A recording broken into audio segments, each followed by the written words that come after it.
Bangladesh cricket board বিসিবির নির্বাচন যেন পেন্ডুলামের মতো ঝুলছে এবং প্রতিদিনই নতুন নতুন করে ইস্যু তৈরি হচ্ছে, নাটকীয়তায় ভরপুর। এবং এখন পর্যন্ত সম্ভবত বিসিবিতে যতগুলো ইলেকশন হয়েছে এবারের মতো বোধহয় এত বেশি কথা, এত বেশি আলোচনা কোনো ইলেকশনে হয়নি। নতুন নতুন করে প্রতিদিনই কোনো না কোনো নাটকীয়তা তৈরি হচ্ছে এবং আজকেও নতুন একটা ইস্যু সামনে এসছে, যেটা হচ্ছে যে আপনারা অলরেডি অবগত রয়েছেন যে গতকালকে বেশ কয়েকজন প্রার্থী নিজেদেরকে প্রত্যাহার করে নিয়েছিলেন এই ইলেকশন থেকে।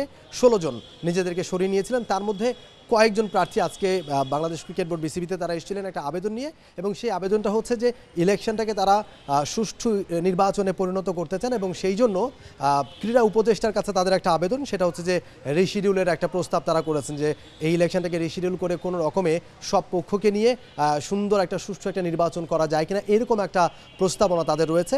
যদিও বা সরাসরি উপদেষ্টার কাছে তারা যাননি, বিসিবিতে এসেছিলেন। আজকে যেহেতু ছুটি চলছে, সরকারি ছুটি চলছে, সিইওকে তারা পাননি, পরবর্তীতে তারা এসে গণমাধ্যমের সাথে কথা বলেছেন এবং এই বিষয়গুলো নিয়ে আলোচনা করবার জন্য আজকে আমরা পেয়ে গেছি জনাব শামীম চৌধুরী, সিনিয়র সাংবাদিক, আমাদের সাথে রয়েছেন। শামীম ভাই, এই যে আপনি সিচুয়েশনটা দেখলেন এবং সকাল থেকে এখানে ছিলেন, আমরা দেখলাম যে রফিকুল ইসলাম বাবু যিনি নিজেকে প্রত্যাহার করে নিয়েছেন গতকালকে, এবং প্রায় 16 জন, তারা সবাই কালকে কথাও বলেছেন মিডিয়ার সাথে।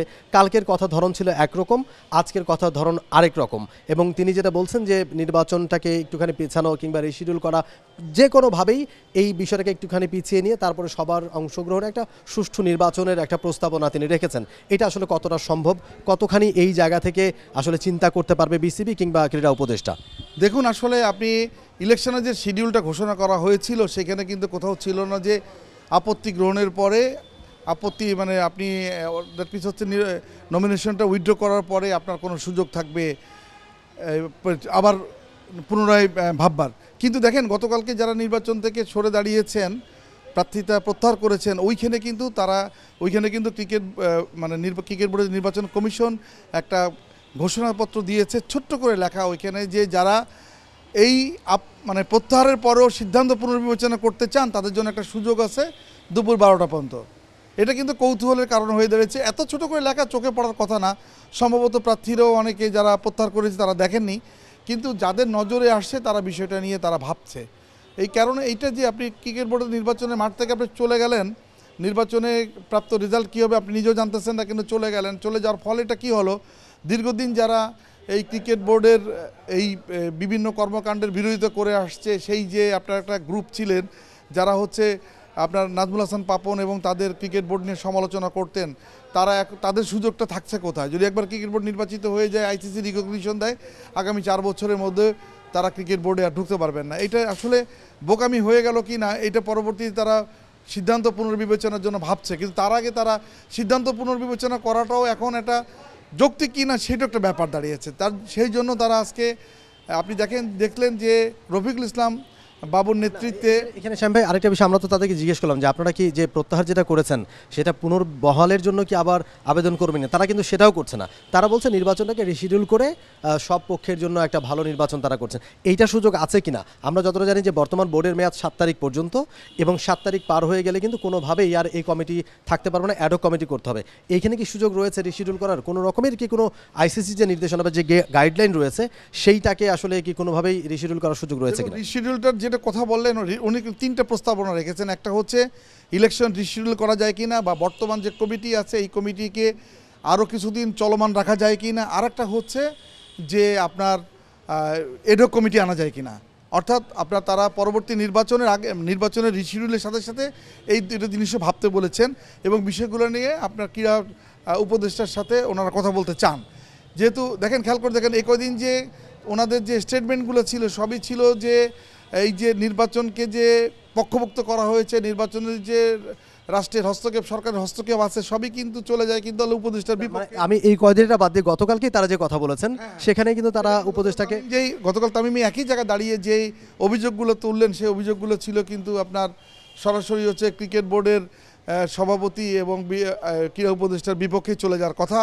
কিন্তু এখন সেই অবস্থান থেকে তারা সরে দাঁড়িয়েছে। এটা কিন্তু শুভবুদ্ধির উদ্যোগ হিসেবে বলতে পারবো যে আসলে ক্রিকেট বোর্ডে যদি উপদেষ্টার নির্দেশনা অনুযায়ী একটা বোর্ড হয়, সমঝোতার বোর্ড হয়, সেই বোর্ডটা কিন্তু খারাপ হওয়ার কথা না। এখন ওনারা যেটা চাচ্ছেন আসলে এই যে 3টে প্রস্তাবনা রাখছে, এই প্রস্তাবনা আপনি রাখলে তো হবে না।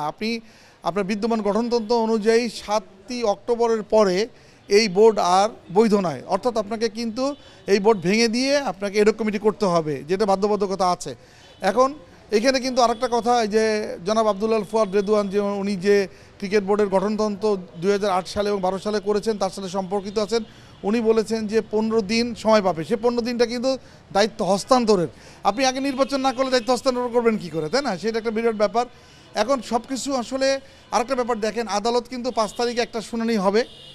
আপনার যেটা হচ্ছে বিসিবি সভাপতি চিঠির কার্যকারিতা নিয়ে তারা যে একটা হাইকোর্টে রিট করেছিল, সেই রিটের স্থগিতাদেশের উপরে কিন্তু আবার আপিল বিভাগ আবার স্থগিতাদেশ জারি করেছে, এবং 5ই আপনার যে অক্টোবরে তার শুনানি হওয়ার কথা। সেই শুনানি যদি আপনার হাইকোর্টের আদেশ বহাল রাখে, তাহলে কিন্তু আপনার নির্বাচনে ওই যে জেলা বিভাগের থেকে যে 53 জন কাউন্সিলর ফর্মটাকে বাতিল করা হয়েছে, কাউন্সিলরের যোগ্যতাকে বাতিল করেছে। আমরা এই বিষয়টা নিয়ে আসবো, তার আগে একটুখানি জানতে চাই যে ওনারা যেই আবেদনটা করছেন, এখন যে কথাগুলো বলছেন যে 15টা ক্লাবের যে ভোটাধিকার স্থগিত করেছে আদালত, সেটা আদালত করেছেন, এবং তারা চাচ্ছেন যে সেই 15টা ক্লাবের আবারও ভোটাধিকার ফিরিয়ে নিয়ে এসে তারা আবার সবাই মিলে আবার সুন্দর একটা সুষ্ঠু নির্বাচনে অংশগ্রহণ করবেন। কিন্তু এখানে কি এই সুযোগটা রয়েছে, যেহেতু আদালত তো একটা সিদ্ধান্ত দিয়েই দিয়েছে, দুদকের যেহেতু এই অনুসন্ধান বা দুদকের যে প্রক্রিয়া যেটা চলছে সেটা শেষ না হওয়া পর্যন্ত এই 15টা ক্লাবের ভোটাধিকার স্থগিত করা হয়েছে,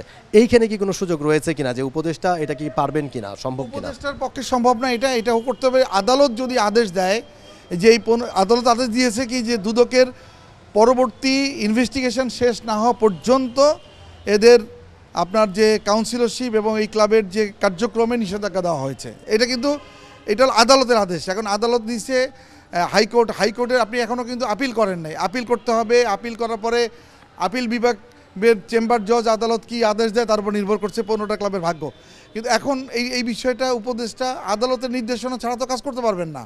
এই জায়গাটা ওনারা যেই আবেদন রেখে গেছেন, এই জায়গাটা আমার কাছে কেন যেন মনে হচ্ছে ওনারা আদালতের প্রতি আরেকটু সম্মান প্রদর্শন করে কথা বললে ভালো হতো। আদালতের ব্যাপার এটা, আদালতে ওনাদেরকে যেতে হবে।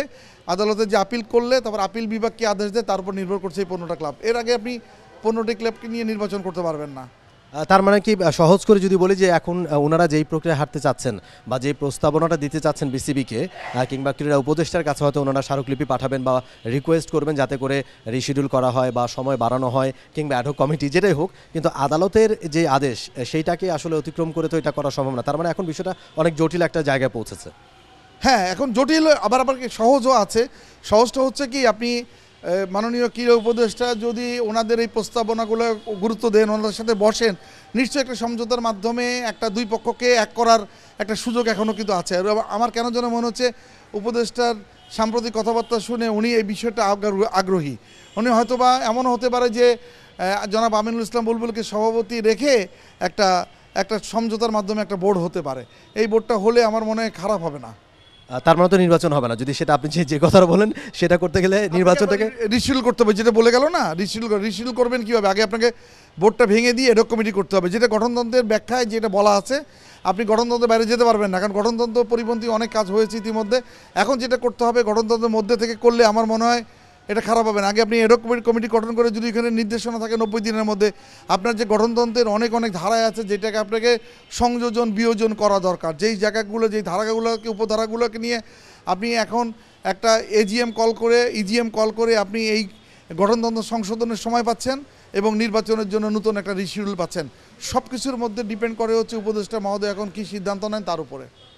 থ্যাংক ইউ শামীম ভাই, বিষয়টা আমরা বোধহয় পরিষ্কার বুঝতে পারছি, অসংখ্য ধন্যবাদ। তার মানে যেটা দাঁড়াচ্ছে যে এখনও আসলে উপায় রয়েছে, সেই উপায়টা হচ্ছে যে এভাবেই নির্বাচন আসলে অনুষ্ঠিত হওয়া। 6 তারিখে যে নির্বাচন, যারা এখন আসলে প্রার্থী রয়েছেন সেই প্রার্থীদেরকে নিয়েই 34 জন যে প্রার্থী রয়েছেন তাদেরকে নিয়ে নির্বাচন অনুষ্ঠিত হতে পারে। আরেকটা উপায় রয়েছে, যদি আসলে যেই প্রস্তাবনাটা তারা রাখছেন, যারা আসলে গতকালকে নিজেদেরকে উইথড্র করেছেন ইলেকশন থেকে, তারা যে আজকে কয়েকজনকে আমরা দেখেছি, রফিকুল ইসলাম বাবু, ইব্রাহিম খলিল সহ যে কয়েকজন আজকে এসেছিলেন, এবং তারা যে আবেদনটা করছেন যে রিশিডিউল হোক বা যেভাবে হোক সবাইকে নিয়ে সমঝোতার ভিত্তিতে আবারও আসলে একটা কমিটি ফর্ম করা বা ইলেকশনটা করা, সেটা করতে হলে আপাতত এই কমিটিকে ভেঙে দিয়ে নতুন করে একটা অ্যাডহক কমিটি করে তারপরে 90 দিনের মধ্যে তারপরে যদি তারা আরেকটা ইলেকশন করতে পারেন, সেই একটা পথ খোলা রয়েছে। এখন আসলে দেখা যাক যে আগামী 6 তারিখ আসতে আসতে আর কি কোন ইস্যু আসলে বেরিয়ে আসে। প্রতিদিনই নতুন কোনো না কোনো ঘটনা ঘটছে, নতুন দাবি দেওয়া আসছে, নতুন করে মোড় নিচ্ছে ইলেকশন, এবং এবং এবারে এই ইলেকশনটা বোধহয় সবচেয়ে বেশি ঘটনাবহুল ইলেকশন হতে যাচ্ছে। দেখা যাক 5 তারিখে আবার আদালত খুললে, আদালত ওপেন হলে সেদিন আবার কোনো নির্দেশনা আসে কিনা নতুন করে, কিংবা এই কমিটি ভেঙে দিয়ে অ্যাডহক কমিটির পথেই বিসিবি হাঁটে কিনা, এই বিষয়গুলো কিন্তু সামনে দেখবার বিষয় রয়েছে। For more updates, subscribe to our YouTube channel and click on the bell icon. Follow us on Facebook and Instagram. Download T-Sports app to enjoy exciting games and highlights. Visit tsports.com.